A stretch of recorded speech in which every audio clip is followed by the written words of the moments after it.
Se sortearon los octavos de final de la Copa Libertadores a disputarse seguramente entre la segunda y tercera semana de agosto. Todavía falta más de 2 meses porque en el medio está el Mundial de Clubes, pero obviamente todos los futboleros, todos los hinchas en el fútbol argentino han estado pendientes en este mediodía de lo que ha dejado justamente el sorteo, el bolillero y demás. Yo creo que en líneas generales, para los 4 equipos argentinos que permanecen en la competencia, recordando que Central Córdoba pasó a Copa Sudamericana y Talleres ha quedado eliminado absolutamente de toda competencia internacional este 2025. Bueno, los 4 que han quedado los nombro de mayor a menor en cuanto al ranking que han terminado. Los 4 finalizados primero en su grupo, pero Racing, River, Estudiantes y Vélez en ese orden justamente del bombo 1. Todos terminaron primero y los octavos de final estarán definiendo en condición de local. Vamos a empezar a analizar el rival, en este caso de Vélez, que será Fortaleza,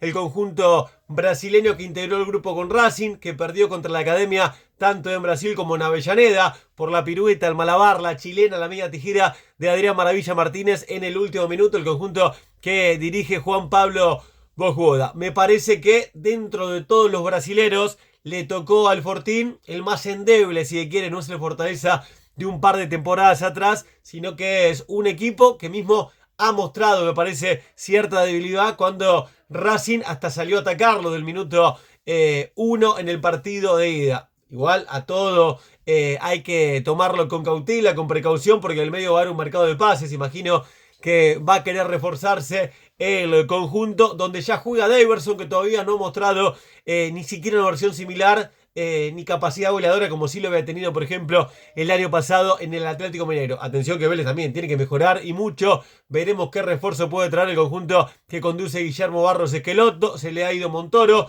justamente para jugar en el extranjero, así que habrá que estar atento a qué es lo que pueda desembolsar Vélez, qué es lo que puede lograr para traer incorporaciones de fuste para tratar de ser protagonista en Copa Libertadores, porque ha tenido un flojo semestre a pesar de haber terminado primero en justamente su grupo de Copa, quedando afuera hasta de los playoffs en el torneo de apertura, también siendo eliminado de Copa Argentina, así que a tener en cuenta estos datos que seguramente tendrá que apostar el Fortín. Estudiante de La Plata, bueno, se va a medir con Cerro Porteño. Primero el partido se va a disputar en Asunción y luego en el Estadio 1. Atención con este dato. Ayer Estudiantes quedó afuera contra Aldo Civi por penales de Copa Argentina y en conferencia Eduardo Domínguez puso en duda su continuidad. Dice que tiene que hablar con Marcos Angeleri para ver si sigue o no. Hay cosas que no me están gustando. Me parece que va más allá de lo futbolístico. Seguramente tendrá que ver con el mercado de pases, con incorporaciones que hacen falta, con algunos manejos que no está de acuerdo el propio Eduardo Domínguez con la dirigencia. Un Domínguez que ha ganado varias competiciones con el Pincha, que en Copa Libertadores había tenido un grupo complicado, con Botafogo, con la U de Chile, así todavía ha finalizado primero.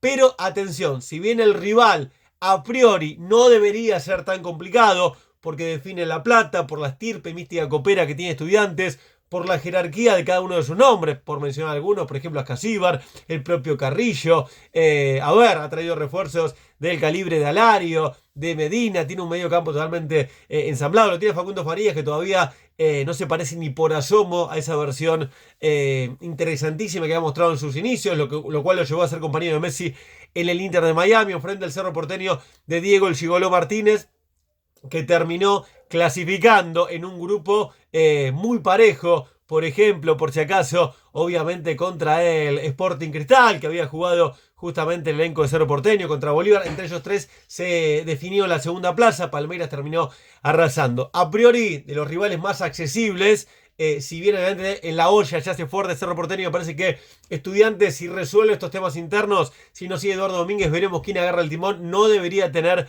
demasiados inconvenientes. Atención, si pasa, después se toparía con la llave entre Internacional y Flamengo, pavada de cuarto de final, el que se le vendría. Después nos metemos también en la misma llave, porque todo equipo argentino de estos 3 primeros que nombré, Vélez, Estudiantes y ahora Racing contra Peñarol, el Carbonero contra la Academia. Nombro primero al conjunto uruguayo porque empezaría justamente la llave en el Estadio Campeón del Siglo. Para un desprevenido, no se juega en el Estadio Centenario, sino que se jugaría en cancha de Peñarol, donde hace local ya hace muchos años, desde la inauguración del Coquito Estadio del elenco Mirasol, Carbonero, como usted prefiera. Bueno, la academia justamente que hizo una gran fase de grupo, siendo el tercer mejor de los primeros, justamente por debajo del Palmeiras y el San Pablo, el conjunto de Gustavo Costas, que perdió de local, es cierto, con Bucaramanga, pero después fue una máquina de golear a sus rivales y termina con buen semblante por esa victoria agónica que hacía referencia contra Fortaleza. Primero habría jugarse en Uruguay ante un equipo que el año pasado ha llegado justamente a las semifinales, que terminó perdiendo por goleada contra Botafogo el partido de ida, lo cual lo termina condicionando. Pero atención, es un equipo de combate, un equipo con historia en Copa Libertadores que seguramente va a querer abroquelarse contra Racing, que Racing es un esquema similar al cual hizo Platense, que le dio resultado. Eso todavía no lo sabemos, falta mucho para el partido, donde todavía está Fernández en la mitad de la cancha. Leo Fernández, la gran figura que tiene el conjunto carbonero. Yo creo que Racing tiene con qué poder superarlo, sin confiarse, obviamente. Tiene la base que ha salido campeón de Copa Sudamericana. Este año ha ganado la Recopa ante el Botafogo. Está curtido en esta clase de batallas, pero no se tienen que confiar porque enfrente está uno de los gigantes del fútbol uruguayo, que quiere al menos poder repetir lo bueno que hizo en el 2024 a pesar de esas semifinales truncas ante el Botafogo. Racing, la academia de Gustavo Costas, tiene que, a ver, no sé si un jugador por línea, pero sí en mitad de cancha para adelante. Yo creo que sí le hace falta un revulsivo para terminar de reemplazar a Juan Fernando Quintero. No va a volver Juanfer, pero sí, a ver, difícil decir alguien de su talla, de su envergadura, de su calibre, pero imagino esta clase de futbolistas. Voy a tirar alguno que hoy justamente hablaba con algún amigo, con un colega. Un estilo Rubén Bota, un estilo Hernán López Muñoz. Un estilo que a mitad de cancha para adelante se pueda sacar 2 o 3 futbolistas de encima, que pueda rematar de media distancia. Me parece que, si bien lo puede tener a Vieto como tercer delantero, acompañando a Salas y a Maravilla, lo puede llegar a recuperar a Matías Saracho con más dinamismo, pero ninguno de los dos justamente actúa como enganche. Y si bien está el Toto Fernández, creo que le falta un poquitito más de rodaje para poder calzarse el equipo al hombro. Racing, que me parece, por ahora, de los que he nombrado, el cruce más complicado. Entonces, uno va a decir, sí, pero definen a Avellaneda y a Peñarol. Algunos seguramente estadistas van a decir, sí lo ha eliminado en la Copa Libertadores 1997 con la misma combinación. Primero Uruguay, donde perdió 1-0. En Avellaneda le gana 1-0 a los penales y Nacho González termina siendo la figura. Pasaron muchos años de aquel año 1997, de aquella edición en la cual dirigía el Coco Basile. Ahora dirige Costa, siguiendo la misma línea. Yo creo que Racing es el favorito a pasar, pero atención, porque Peñarol, insisto, tiene experiencia en Copa Libertadores. No le da lo mismo jugarla o no. Bueno, si pasa Racing, estaría enfrentando al ganador entre Vélez y Fortaleza. Por lo cual, a estar atento ahí. Y después, si sigue pasando, se estaría topando contra Estudiantes o contra Flamengo, contra Nacional o Cerro Porteño en las semifinales. Una llave bien argentina, me parece, para ver si puede llegar por ese lado un finalista. Por la otra, bueno, River sí para mí le ha tocado.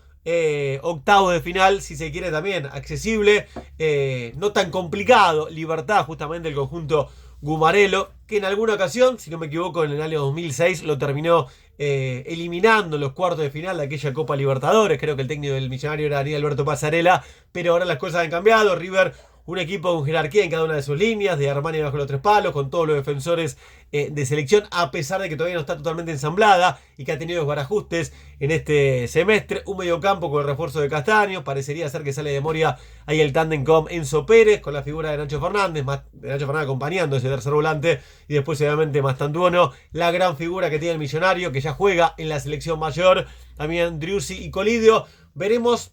El Millonario primero tiene el Mundial de Clubes, entre ceja y ceja. Yo imagino que algún refuerzo más le van a traer al muñeco para el Mundial de Clubes exclusivo y seguramente para tratar de llegar a la final de Copa Libertadores. Creo que ese es el objetivo, poder pasar la barrera de semifinales en aquella eliminación dolorosa ante Atlético Mineiro. Yo creo que River no va a tener problemas en pasarlo a Libertad. Primero juega en Paraguay, después juega en el Monumental. Yo creo que hasta puede ganar los 2 partidos.